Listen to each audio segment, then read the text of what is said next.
kid can play. I really believe in this kid. I believe in his ability. I believe in everything about him. He's a wonderful human being. He just got his first endorsement deal with a cymbal company, and one of the things that I tell him a lot, I'm like, man, you got an endorsement deal with a cymbal company. Usually a company, the first company that you're going to get an endorsement deal with isn't a cymbal company, right? It's going to be like a little widget or something that, somebody that sees you play and they believe in you, and they'll sign you on as an endorser. But man, this guy right out of the gates, bang, he got a deal with the cymbal company, and the kid's awesome. However, his time management is terrible. It's awful. Now, before you thinking I'm throwing anybody under the bus, I'm not. You don't know who this kid is. I'm not going to say his name. And he's not the only person that I've had this conversation with. And I think it's important to make a video about this, because I think where a lot of young musicians miss the mark is not their playing. It's not their ability to play the instrument. I mean, I have so many students that are so dedicated, and I know so many amazing musicians that are really dedicated to, sitting down and practicing and getting better at their craft, right? They love playing. I love playing. I love sitting behind my drums and working on challenging things and working on new things. That's not the issue. The issue is showing up on time. The issue is being on time. The issue is writing down a note and reminding oneself that, hey, I have a drum lesson today, or hey, I have a gig today. Now, for you older musicians, this might be just, what the heck is he talking about?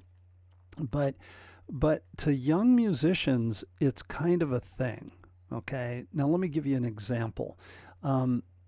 Let's say that you get a call. Let's say that you get a call to do a gig, right? And your band is gonna play a gig, and it's at a club, and you got to be there on time to set up. And let's say downbeat to this gig, it's an afternoon gig. Let's say downbeat to the gig is at 3 o'clock in the afternoon. You don't want to show up at 2:30. You don't want to show up at 2. There's a lot of things that have to happen between the time you get there, the time you get your gear set up on stage, the time you do a sound check, and by the time the people start coming in and you start the show, right? There's a lot that goes on. So you want to learn to be there early. You want to learn to ask questions, right? Okay, is there a sound check? What time do you want us there? Right? Let's say again, downbeat, let's say it's at 3 o'clock. More than likely you're probably going to be there somewhere around noon, to be honest with you, to load in your gear and get things set up, get your stuff out of the way. If you have the patrons, get your stuff out of the way of the working staff that works there, get your cases out of the way, get set up, get ready to go. Then the sound company comes in. Sometimes the sound company doesn't want you there before them, right? They want you there at the same time or after them because they have cables to run, they have speakers to set up. There's a million different scenarios, so learn to ask questions, right? Let's say that you're giving some lessons, right? You're starting out your career and you want to start teaching, right? You have 5 students. I have many more than 5, but let's say you have 5 students. Managing 5 students, their schedules with yours, their parents' schedules with their if it's a young kid that you happen to be teaching, their parents' schedules with the students with yours. That can be very taxing. You want to learn to, honestly, I'll say it again, just write it down. Now, I know that everybody has, one of these. We live and die by them, right? Our phones. And we have apps on our phones. And we have scheduling things on our phone. And we have calendars on our phones. And that's great. I have a calendar on my phone. I use it all the time. But I also kind of really believe in old school pen to paper. writing it down. We have a tendency to remember things more than. Or like for my students, because I have a pretty heavy student load, I have an Excel spreadsheet that has everything in it, right?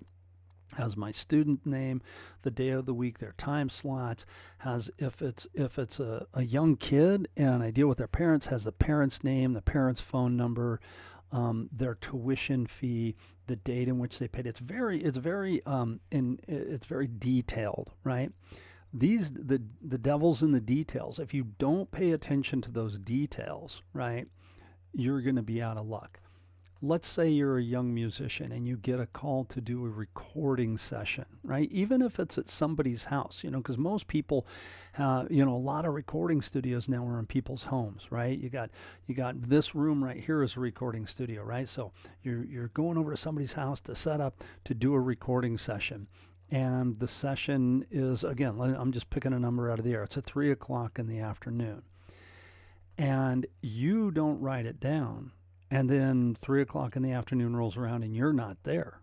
You get a phone call. Hey, where are you? Oh, I thought that was next week. Guess what? Your phone's not going to ring again for a recording session. I don't care how good you are. There's a lot of great musicians out there who will write it down, who will be responsible. And again, I'm going through all these different case scenarios or different things because I've seen it happen so many times with so many students. I'm a firm believer if you're 5 minutes early, you're on time. And if you're on time, you're 5 minutes late. I've kind of lived by that my whole life. And in the music business, I think it's even more so because there's so many variables. You're dealing with so many different musicians. And the scenarios are different. I've thrown a few out here, gig, recording session, lessons. There's a million different things that you want to kind of learn to manage at an early age, at the onset of your career.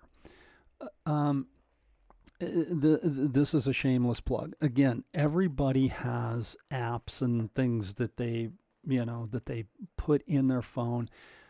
And I'm a very big believer in why sometimes those things don't work and why I think it's important to write things down. I have this thing that's available on Amazon, the Personal Daily Success Planner, and it helps you grow your business. And it's just a simple thing to write things down. It gives you thought prompts, right? Things to think about, people to contact, different scenarios. It's a great tool.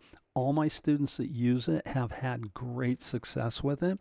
And the people that have bought it on Amazon have written that they've had great success with it. I'm going to put a link in the description below for this particular tool. And I call it a tool. And I think about it much like I would with any tool, right? If I'm looking at my drum set over here, if I don't have a pair of drumsticks, I can't really play the drum set. I can play with my hands, but that's only going to get me so far, maybe during a drum solo and stuff like that. But I'm going to need sticks. Those are my tools. Those are the tools of the trade, and I am going to need those. I think a tool like this is something that we can definitely use to help better ourselves. Now, a minute ago I said, I do think apps work, and I do think putting things in our phone and in the calendar in our phone works. But a lot of times what happens is we put it in our phone and we forget about it, or we go to put it in our phone and then we go to whatever social media platform we want to go to, and then we see some videos and then we get distracted and then we play a video game. I mean, and when I'm saying these things, I'm speaking from experience, right? These are the things that I think kind of happen. So that's why I think it's important to have a daily planner.